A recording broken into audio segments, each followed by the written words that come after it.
Next. Baik, sebelum membahas materi, kami akan memperkenalkan diri. Perkenalkan, nama saya Novia Benedikta Tampulun dengan NIM 2023-31008 dari STIK SIN Karolus, Prodi Kebidanan dengan rekan saya. Perkenalkan, nama saya Cundini dengan NIM 202-331-001 dari STIK SIN Karolus, Prodi Kebidanan. Next. Baik, saya akan menjelaskan apa itu posisi lutotomi. Posisi lutotomi adalah posisi di mana pasien berbaring terlentang dengan kedua kaki jangka ditempatkan dan disanggah penopang atau sanggahan, sehingga paha terpisah dan lutut ditekuk. Posisi ini memungkinkan akses mudah ke daerah perineum, pelvis, dan abdomen. Saya akan menjelaskan posisi lutotomi dalam prosedur medis. Yang pertama, pemeriksaan ginekologi seperti pap smear, kolposkopi, dan biopsi servis. Yang kedua, prosedur obstetri, yaitu seperti melahirkan, terutama dalam persalinan dengan bantuan misalnya vakum dan forceps. Yang ketiga, bedah urologi seperti sistoskopi, reseksi prostat, dan operasi batu ginjal. Bagian yang keempat, operasi proktologi dan bedah umum seperti hemoroidektomi dan prosedur rektum lainnya. Berikut yang terakhir, pemeriksaan prosedur anestesi regional seperti blok epidural dan spinal. Selanjutnya akan dijelaskan oleh Novi.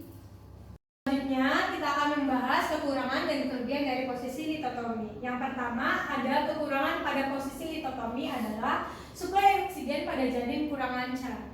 Hal ini berkaitan dengan letak pembuluh darah yang besar pada ibu, mengaliri plasenta dengan oksigen tertekan oleh berat badan janin. Yang kedua adalah kelebihan pada posisi ini, yaitu memudahkan pemantauan pembukaan jalan lahir kepala bayi untuk diarahkan pada dan dipegang mengikuti putaran saat proses lahirnya kepala, serta memudahkan pembebasan bila terdapat lilitan tali pusar pada leher bayi dengan mengarahkan kepala bayi mendekati perut ibu. Next, selanjutnya Saya akan menjelaskan analisa gaya pada posisi litotomi. Yang pertama, gaya gravitasi. Gaya ini yang menarik tubuh pasien ke bawah menuju meja operasi. Ini adalah gaya konstan yang bekerja pada seluruh tubuh. Yang kedua, ada gaya tumpuan. Gaya tumpuan ini seperti meja operasi atau permukaan di mana pasien berbaring memberikan gaya tumpuan yang menahan berat badan pasien. Gaya ini bekerja berlawanan dengan gaya gravitasi.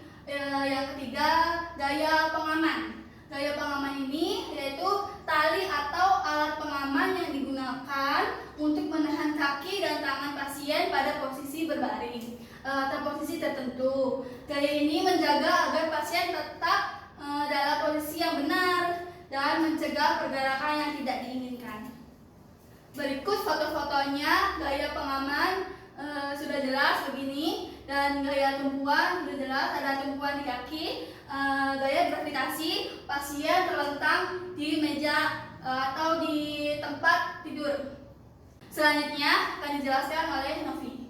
Baik, selanjutnya kita akan membahas vektor gaya posisi litotomi. Yang pertama adalah vektor gravitasi dilambangkan dengan huruf G. Arahnya ke bawah sejajar dengan sumbu Y. Besarnya atau rumusnya bisa kita pakai dengan G sama dengan M per C dot G, di mana M adalah massa tubuh pasien dan G adalah percepatan gravitasi. Biasanya sekitar 9,8 meter per S kuadrat. Selanjutnya adalah vektor tumpuan dilambangkan dengan N. Arahnya ke atas berlawanan dengan arah gaya gravitasi, namun sejajar dengan sumbu Y. Besarnya sama dengan gaya gravitasi jika dalam keadaan statis. N sama dengan G, itu adalah rumusnya. Yang ketiga adalah vektor gaya pengaman pada kaki atau F sama dengan K. Arahnya bisa bervariasi tergantung pada titik tumpu pengaman. Biasanya berarah keluar untuk menahan kaki tetap pada posisi tertentu. Besarnya bergantung pada desain alat pengaman dan berat bagian tubuh yang ditahan. Yang keempat atau yang terakhir adalah vektor gaya pengaman pada tangan, F_tangan. Arahnya biasanya bervariasi tergantung pada posisi tangan dan pengaman. Biasanya berarah keluar atau ke samping. Besarnya bergantung pada desain alat pengaman dan berat bagian tubuh yang ditahan oleh pasien. Next. Dari kelompok kami, kelompok 1 tentang posisi litotomi. Semoga bermanfaat. Jangan lupa like, comment, and subscribe. Terima